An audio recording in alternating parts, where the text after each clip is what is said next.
पहले मैं अमित आपके पास आ रही हूं, क्योंकि अब तो मुफ्त की रेवड़ियों की जो शुरुआत आम आदमी पार्टी की तरफ से की गई है, उसी पिच पर आज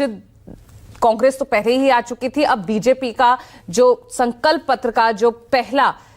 भाग आया है वो भी उसी के ऊपर बेस्ड नजर आ रहा है। तो अब ऐसे में सबसे जो बड़ा सवाल है ये कि आखिर इन रेवड़ियों के सहारे एज पर जाता हुआ दिख कौन रहा है,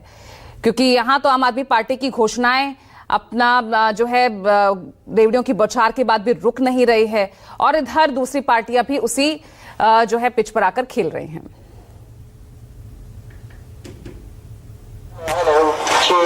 बिल्कुल पूजा, आपने सही कहा कि रेवड़ियों की जो बात पिछले दिनों बीजेपी कह रही थी कि आम आदमी पार्टी बांट रही है, आज जो है बीजेपी की तरफ से जो कल घोषणा पत्र जारी किया जिसमें 2500 रुपए महिलाओं को देने की बात कही गई, 500 रुपए में सिलेंडर देने की बात कही गई, पेंशन जो है उसको बढ़ाने की बात की गई। तो एक के बाद एक जो घोषणाएं हैं बीजेपी की तरफ से लगभग वैसे ही की गई जैसे आम आदमी पार्टी ने पिछले दिनों किया था। आम आदमी पार्टी इस बात को बहुत बाखूबी समझती थी और यही वजह थी कि पिछले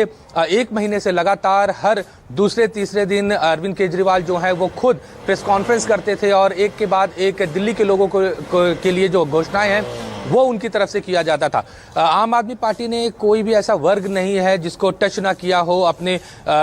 इस पूरे घोषणा पत्र में, या यूं कहे जो चुनावी वादे हैं उसमें। चाहे छात्रों की बात हो तो कल उन्होंने एक पत्र लिखा प्रधानमंत्री को जिसमें